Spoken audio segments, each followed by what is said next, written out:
This is Internet Marketing.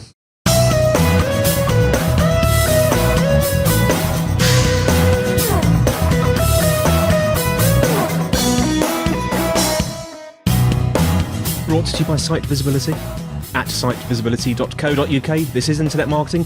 Now, before we start today, we'd like to encourage anyone looking for help with their digital marketing to get in touch with Site Visibility. Whether you have a burning digital marketing question or you're looking for an agency to work with, they'd love to hear from you. Give them a call, +44 1273 733 433, or fill out the form at sitevisibility.co.uk/contact. Alternatively, you can talk to either Scott or Sean via the live chat function on the site. They'd be happy to help. Now, today I am joined by Barbara Turley, founder and CEO of the Virtual Hub. Barbara, how are you? Good, thank you, Andy. How are you? I'm very, very well. And you're in sunny Sydney, aren't you? I am. It's kind of rainy Sydney at the moment because we're in winter right now down in Sydney, but which is a little bit pathetic for us Northern Hemisphere people, because I'm actually originally Irish. If any of the listeners didn't pick up my accent, I never would have guessed. Well, grey old Sydney. Sorry to hear about that. Of course, you are in the winter, of course, and it's the evening time there now, isn't it? Because it's only 11:01 down here in sunny Brighton. I don't want to rub it in, by the way, that it's sunny. 8 o'clock for me. Pretty nice time to do a podcast. Yeah, sort of chilled, got a glass of wine or something. Now, Barbara, tell us a bit about yourself and what you do at the Virtual Hub. Sure. So I'm founder and CEO at the Virtual Hub. And my background, you would sort of think that, given we are in the business of people, so we recruit, train and manage virtual assistants in the Philippines for businesses all over the world. And you would sort of think that I might have a background in either digital marketing or HR. And funnily enough, I have a background in neither. I call this my accidental business because I genuinely did not mean to start the Virtual Hub at all. My background, to cut a long story short, I was in the financial industry for 15 years. I mean, investment banking, asset management. Yeah. And I branched out and wanted to launch my own business about 5 years ago. And like many of us leaving corporate, I started out doing a little bit of consulting and coaching smaller businesses. And I noticed that all of them had the same problem. It didn't matter the industry or whether they were online, offline. None of them had any time. And they were getting bogged down in all the day-to-day doing that is involved in running a business. Yeah. Like everyone, I had read the 4-Hour Work Week. I happened to have a virtual assistant myself at the time in the Philippines. So I started kind of recruiting VAs on the side just to help the clients that I was coaching. Yeah. And before I knew it, I was getting way more demand for VAs than I was for business coaching. And I was like, hold on a second, I think there's a business in this. And that was the beginning of it. So that's a little bit of the backstory for me. It's interesting, isn't it? Sometimes the best businesses are the ones that evolve from something else. Like you start off doing one thing and then you realise, hang on a minute, this is actually a better business model, this thing that's evolved from this first thing I was doing. Yeah, well, you unearth, I think if you're clever about it in the beginning of any business, you've got to unearth the problem. You're going out, I think a lot of coaching and consulting, the good thing about doing it is that you get to see where are the real problems that people will pay money to solve today. And that's what happened to me. I realized that there was a really big problem that people had. It wasn't that there wasn't an offer in the market for it. I think they just wanted to do recruiting and get people through someone they trusted, really, which was the start of me doing it. Yeah. Now, I'm glad we're talking about virtual assistants because we haven't spoken about VAs, virtual assistants, on this show for quite some time. It may have been several years ago. In fact, we just touched briefly on VAs. But on chat, just wondering what's been happening lately in the VA space, because in the pre-chat before we pressed the record, you were telling me it's been quite exciting I can't even say the word. That word beginning with T that's long and means it's been sort of going up and down. What's been going on recently in the VA space? Sure. Look, it's an industry that has literally exploded. So I think in the early days, like I said, Tim Ferriss, the 4-Hour Work Week, I think he was probably one of the first maybe to sort of bring it, particularly to the small online business community, that this was a possibility that you could hire people, offshore for, a couple of bucks an hour and, why wouldn't you outsource? And he sort of blew that whole thing open. I think a lot of bigger companies had been doing it.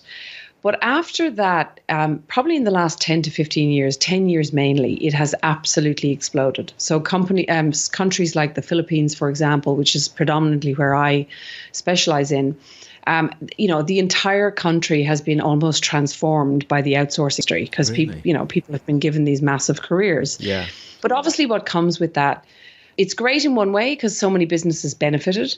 But I know there will be people listening who will say, I tried that and it was just a mess. It was chaos. The person couldn't understand instructions. I tried my best and they just waste a lot of time, energy and money. And the internet and Facebook groups are littered with people who are really frustrated with their VAs. And I hear it all the time, people coming to us, because it's not as simple as people think to get it right. It's not just go out and hire someone online and, get the cheap rate and all that and off you go. Sometimes you can hit a home run and you get very lucky, you get a great person. But in my experience, even with what I'm doing, 8 times out of 10, they're a disaster. So, and it can be very frustrating for people. So that's been a big trend of people not understanding how to get this right, but wanting to. It's like, when you're sort of, you're looking in the window, like you're out in the cold and you're looking in the window of a warm house and wondering how are those people able to do that when you're stuck out in the cold in business, for example? I know that feeling. A lot of people are really desperate to figure out how to do this because they see others getting success with it. I'm interested actually because you mentioned these VAs are from the Philippines. Was there anything specific about the Philippines? I mean, had you visited there before, or was it just the fact that your first VA was a Filipino? Look, my first VA was from the Philippines, but I did go there because I know the English is of the highest level there. Yeah. So in the Asian, now we're not talking about, because you can have VAs in Eastern Europe. Actually, there's VAs all over the world. There's even VAs in England and America. But I went there because obviously I wanted the cost effectiveness of going offshore. So it's offshoring basically your employee, like as someone who works for you. Yeah. The Philippines has, and I think accidentally I found someone there in the beginning, but really the 3 big things there is the education system is very strong. So they produce really, really highly educated people. Their English is particularly strong because the culture, they speak English to each other and they were brought up with American television and it's very English speaking focused. And the third one is the Filipinos are the closest that you'll get to Western culture in the Asian region, which means that you get on pretty well with them. It's like you can actually have very natural relationships that I don't know if is possible in some of the other countries. Yeah. Not as deep anyway. I specialize there. Some people have asked me, why wouldn't you branch out to Vietnam and all these countries? The truth is I have too many gray hairs. So even I have found it a challenging business to build to the level we have it now. And I think focusing on one country for me was definitely a much better solution. And I think the results that we're getting out of that country are higher than what we would have gotten elsewhere. Now, you specialise in helping digital businesses find virtual assistants. I'm just wondering what sort of things should business owners sort of be on the lookout for that might suggest a VA would be helpful?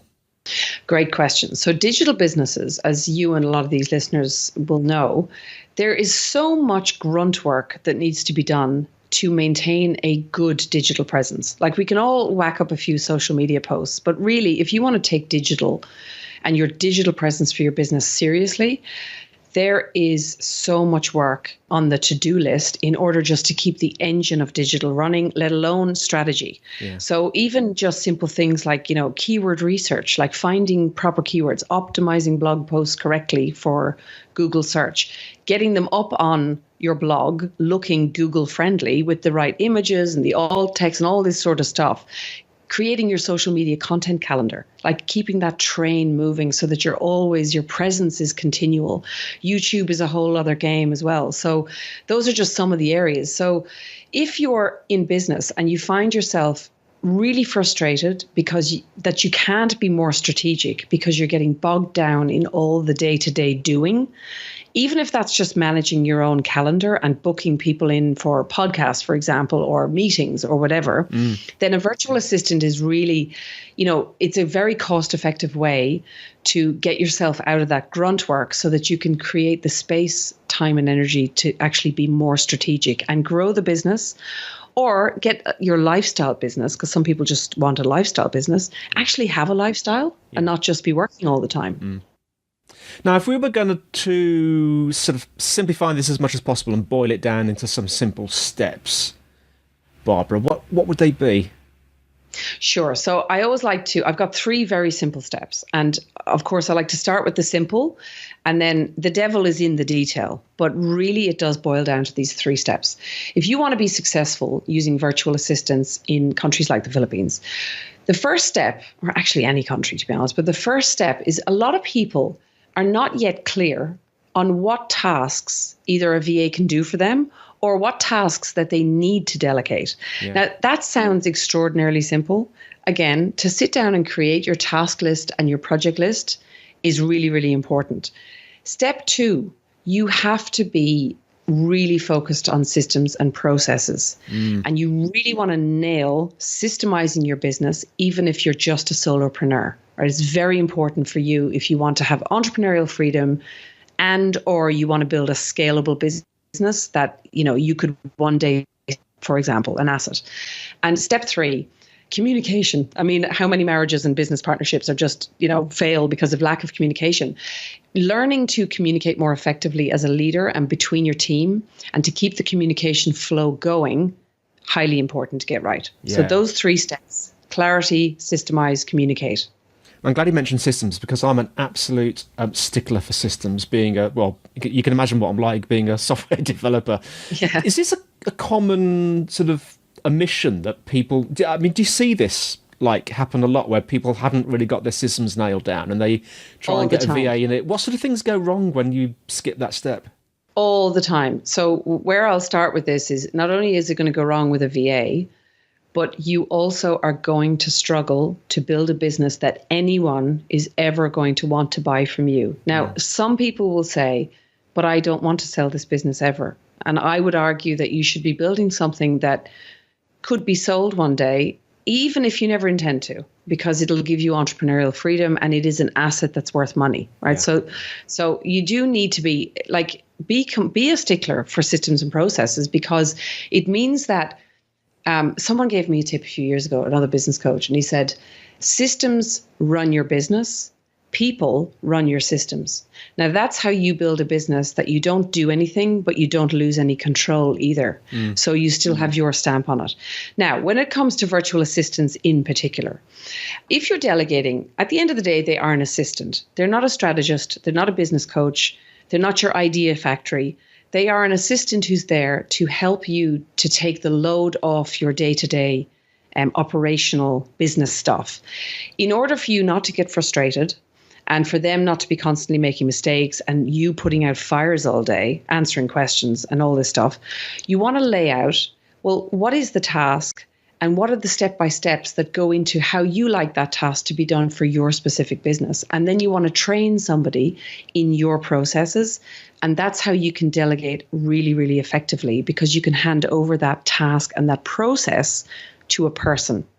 So particularly virtual assistants, very important to get that right. You also mentioned communication, which is another huge one. I was just wondering if you've got any sort of favourite communication tools that you like to use or suggest people use? Yes. So the one thing I would say is email is technically a communication tool. Do not use email if you're trying to do offshore VAs, right? Or I think VAs in general. Now, you'll know this being in the business that you're in. My favorite tool, I think you need to use a project management tool. And you just need to get over it and get on with it. But for me, I've been a massive Asana user. I was on the free version until about a year ago. So it's just been a game changer for my entire business and my whole team. Yeah. We use it to communicate. We haven't introduced Slack. I know a lot of people have. We haven't yet because we just found the communication flow goes on pretty well in there. But getting everyone to centralize onto a project management tool and getting the communication, an agreement about the communication flow and the meeting rhythm that you're all going to have in the business is an absolute game changer. We've covered quite a few areas today, Barbara, but if you could sort of boil it down to one thing for our listeners to think about after they've finished listening to the podcast, what might it be? Yeah, so the main thing with this is that it is absolutely repeatable. It works in any business. It doesn't matter whether you are a brick and mortar local business. My husband runs a tennis center and The only thing that happens here is the tennis coaching. Everything else happens from the Philippines. So it doesn't matter whether you're a local business and brick and mortar, or you're an online coach or a product or an e-commerce site or whatever, this works for every single business. And the reason it's not working for a lot of businesses is, number one, they have a mindset issue that they believe it won't work for them.